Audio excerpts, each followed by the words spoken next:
welcome to another prequel episode of Big Rig Family. This is 2013, the early Lug Nut months.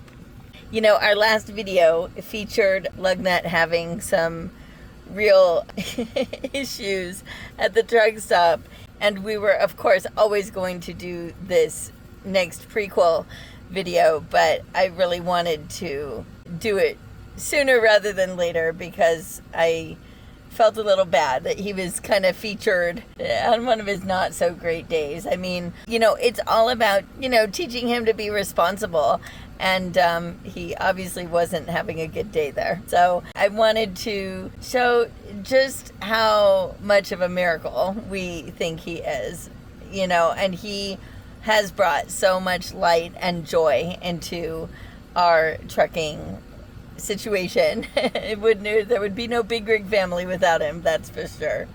So when we found out that Lug Nut was going to be with us, we had just signed on with a company that, and we were trying to figure out, we knew that they didn't allow passengers. Right.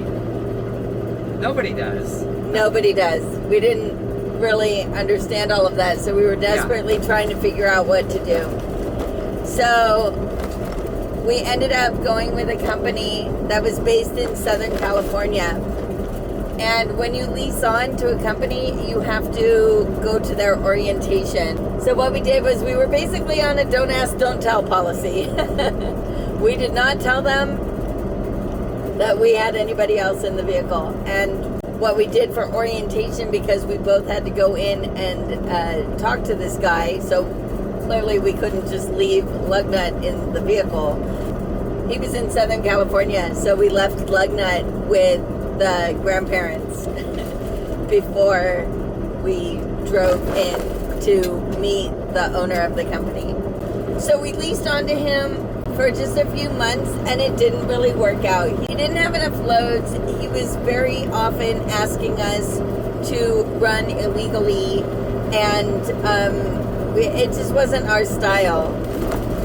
And so we ended up quitting there and leasing on to another company that was also based out of Southern California. And I do remember that we were going in for orientation, and we did the same thing. We left Lug Nut with the grandparents, but this time he was a little bit older, and now he was a little bit, he knew his grandparents, but not very well, and not, of course, not as well as he knows us. And so I remember it was not as easy to get out of the house that second time. Right. But both companies that we were leased on to had no idea that we had him in the truck with us. Well, obviously the one guy did. Because remember when we quit, he goes, enjoy your baby. Did he say that? Yeah. And I'm like, we don't have a baby. And he's like, oh, okay. Well, enjoy your baby. So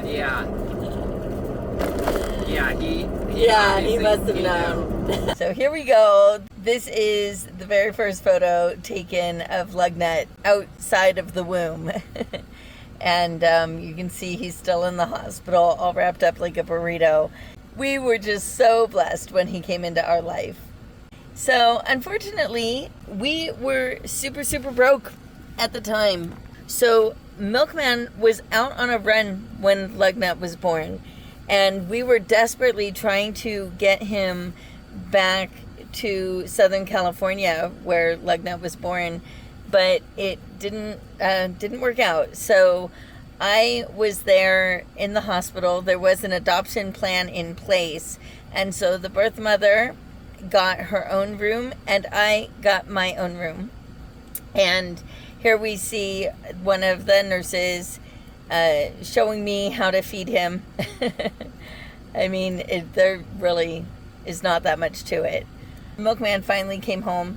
Lug Nut's first ride in the truck was when he was 4 days old. This is a picture of that day. We went down to visit the other grandparents that my parents had already met Lug Nut. So we took him on the 4th day down to meet the other grandparents. And so this is a picture of that ride. It's no big secret that I'm Jewish, so we all know what happens to a Jewish boy shortly after his birth. And so this is a picture of his bris. That is not my dad. That's a good family friend. My dad did not want to be anywhere near the action. He was a little skittish about what was going on there. And there we are. The woman behind me is my bestest friend since we've been best friends since we were 12. The bris typically happens on a baby's 8th day, but the moil, this is the moil. The moil is the guy who does the deed. He was busy on the 8th day, so Lug Nut's bris was on the 9th day, and on the 10th day we were out on the road. Unfortunately, we knew that most people weren't going to approve of this, so we actually did not tell a lot of people that we were going in the truck together. I asked the pediatrician, and because we were going the day after his circumcision, I asked the moil. They were the only two whose opinion we cared about, and they both said that it was fine, and so that's why we went. A few days later, we were all the way across the country. Here we see a TA somewhere in New England. I think it's New Hampshire, but it might be Massachusetts or Connecticut. He did not spend much time in the front at all. But the biggest reason that they say not to put a baby or kids, right, at all in the front seat is because the airbag can really injure them. And trucks don't have passenger side airbags. Most trucks don't have an airbag at all. But being a Volvo and being all safety conscious, this Volvo did have a driver's side airbag, but still did not have a passenger side airbag. And of course, we are super cautious and careful. We're always driving slower than everybody else on the road. We're always leaving plenty of room, so, you know. And another safety measure that we did was we did not want him falling out of bed. As soon as he was really rolling over a lot, we realized we needed to do something. And so we put this baby gate up. So you can see this ladder here. And that is just a part of the Volvo. That from that year, that was how a driver was supposed to get up to the top bunk. And so we just used it like that to brace up the baby gate. That way Lug Nut could not get out at all. But we could still move it aside. We could still move the gate aside so that we could sit on the bed or do whatever needed to be done. You know, new parents are always so tired. We had a rule, though, that whoever was awake, if he needed to be fed or if he needed a diaper change or whatever it was that he needed, the awake person needed to stop and take care of business, whatever it was. And that way the sleeping person got to sleep through whatever was happening. And Milkman was just such an amazing dad. I remember that he was changing diapers, doing the bottles. He did it all. I mean, we both worked equally and were home. Home was the truck. So we were home all together all the time and all both, you know, and everybody working. And so he and I spent an equal amount of time with our little guy. So I love these two pictures side by side. This first one was taken when he was 22 days old, and the second one was taken when he was 33 days old. So there's an 11-day discrepancy in between these two pictures, and you can see that in the first one still has his umbilical stump, and in the second one it's gone. And so that's when he lost it. He lost it somewhere in the truck, and we found it, and I still have it somewhere. So this picture kind of shows how the bed was oriented in the Volvo. It's very much like an RV in that we didn't have a mattress. We had these cushions, and the center part of the bottom of the bed could come up and become a table. And so you could actually fit 4 people around this table. And then you just put it back down, and you slide the cushions back into place, and that's what we slept on.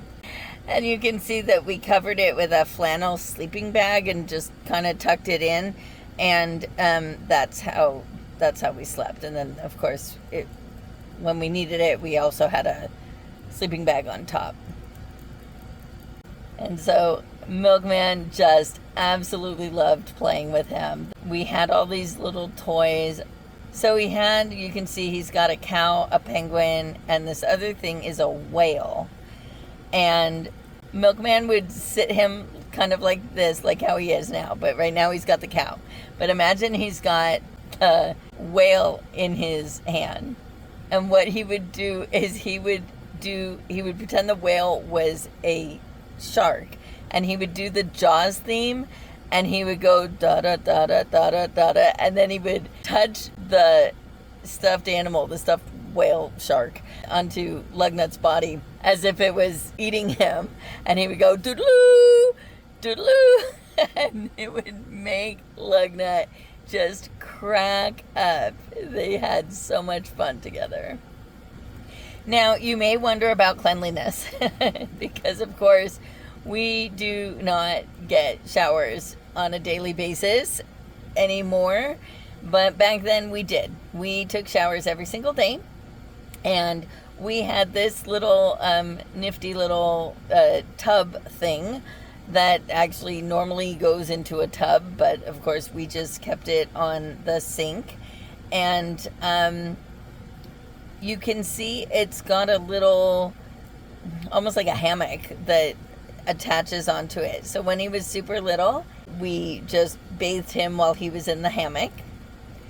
And then when he got older, you can see, I think we took him out of the hammock when he was too big to be in the hammock. So here's a picture of him without the hammock. I'm not sure you can tell that there was a little bump. It was almost like a speed bump, but his tuchus went right there, and that kept him from slipping and going all the way under the water. And the other thing was washing the baby bottles. So we had glass bottles. We had, you can see, like a couple of buckets, these two white buckets. And one of them always had dirty bottles in it, and the other one always had clean bottles. And we would clean them when we were in the shower, like Milkman's doing here. But we would also clean them at rest areas. I mean, he went through bottles like the Dickens. And so we were constantly cleaning bottles. Every time we had a 30, we would take all of the bottles in and we would wash them. But we did also have a sanitizer. Here's the picture. You can see the sanitizer over here on the left. And it fit, I think, 6 bottles at a time. So we would just clean all of the bottles that were dirty. We would bring them back in the clean bucket, and then we would put them in the sanitizer, and then we had a special place to keep the sanitized bottles. So we always knew what bottles were safe for him to use. Wow, here's a rare photo of Milkman filling out a paper lug.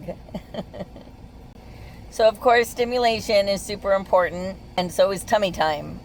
There was a little hook that dangled under the top bunk, so we were able to dangle some toys from the top so that he could look at them. He also had this little bouncer that we brought in the truck with us. Holy moly, we were packed.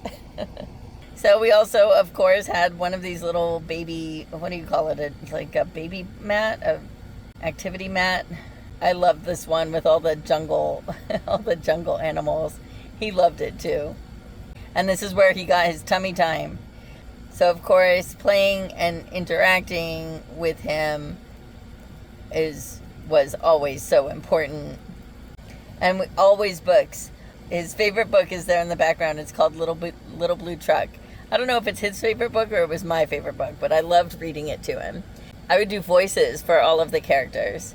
One of the characters was a dump truck, so I did a real gravelly voice like that, right? Honk, said the dump truck coming through, right?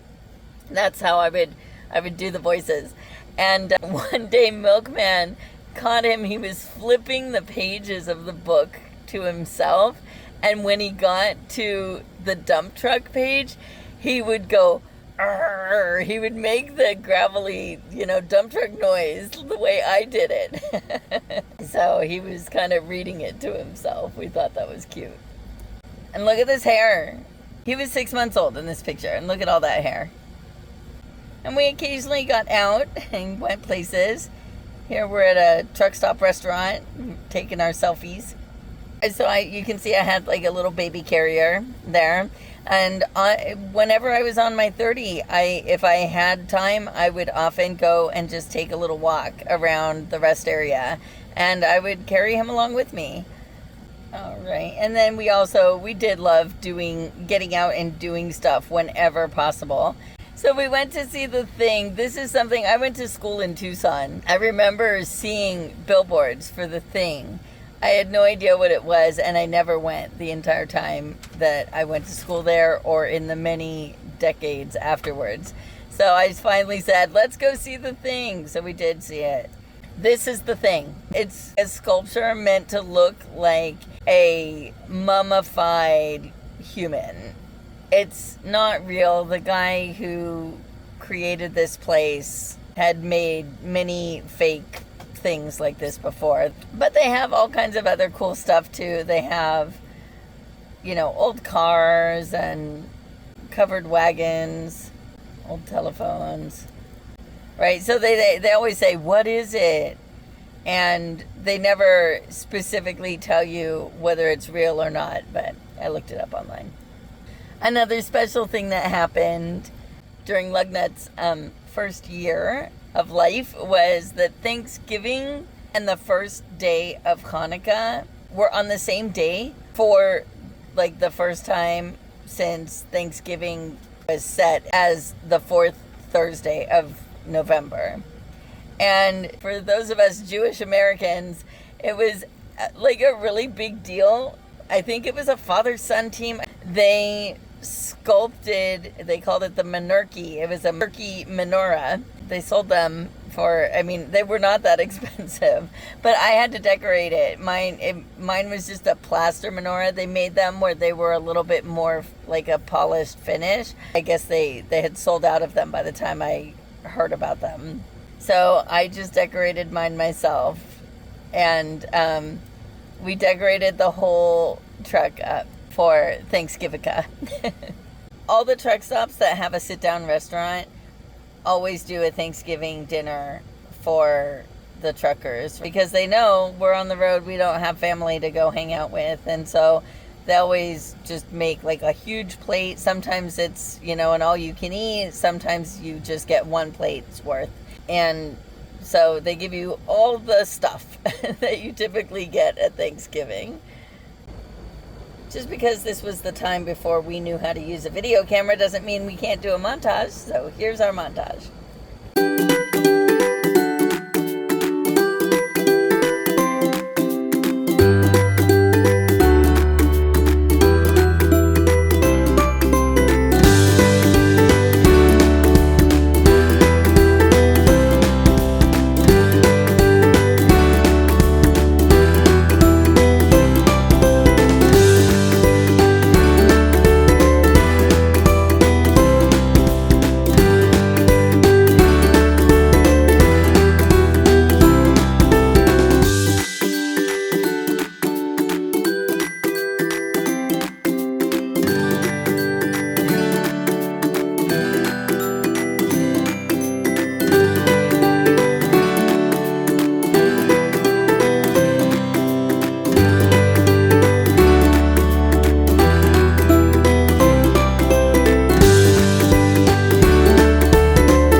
And we also got home a lot throughout the year. We had meetings with social workers and stuff. It takes usually they say it takes about a year for an adoption to become final. Lug Nut's adoption took about 10 and a half months. I mean, of course, we like to get home no matter what. But this is him in his crib at home, right? So he did have a crib, although he cried and cried and cried whenever we tried to put him in there and walk away. So we basically, he still slept with us. So basically we would put him in the crib. I could maybe put him in there while I was doing laundry in that same room, right? I could never walk away. Milkman loves weather. He loves looking at weather and finding out about the weather and what's going on. And so he would watch the Weather Channel, and Lug Nut would watch it with him. That would be their big pastime when they were at home. Finally, towards the very end of 2013, I figured out how to use a video camera. This is actually a camera, it was not a phone. Yeah, so when he was super little, he had this bassinet, and you can see the bassinet there in the background. It was obviously laundry day since we don't have sheets on that bed. But, of course, as he got older, he had a crib, a regular crib as well. We could never try to let him sleep in the bassinet or in the crib because he didn't like being alone. And we really felt like it wasn't fair to him that we were together all the time, and we kind of forced the togetherness because here we were in a truck where we couldn't get away from each other if we tried. Then we get home, and what were we supposed to do? Put him in his own room? I mean, obviously this bassinet is in the master bedroom. We were not going to put him in, a completely separate room, but he just didn't even want to be in the bassinet. He wanted to be in the bed with us. Such a cutie. Really, a happy baby, but then he would get cranky usually when he was hungry, or if ever we tried to walk away from him. So yeah, that was about our first 7 months with Lug Nut in the truck. Eventually we told everybody, yeah, he's with us in the truck. Because, people really like to tell you what can't be done. And people have all kinds of ideas about he needs play dates and he needs, mommy and me time and classes and room to spread around, and he needs this, he needs that. But, we obviously really think that the most important thing is togetherness, and we're so blessed that we have a job where we can all be together all the time. Thanks so much for watching. This truly was one of the more magical times in our trucking career. It was so much fun. It was a challenge, but it was a lot of fun. So thanks for watching. We will catch you next time.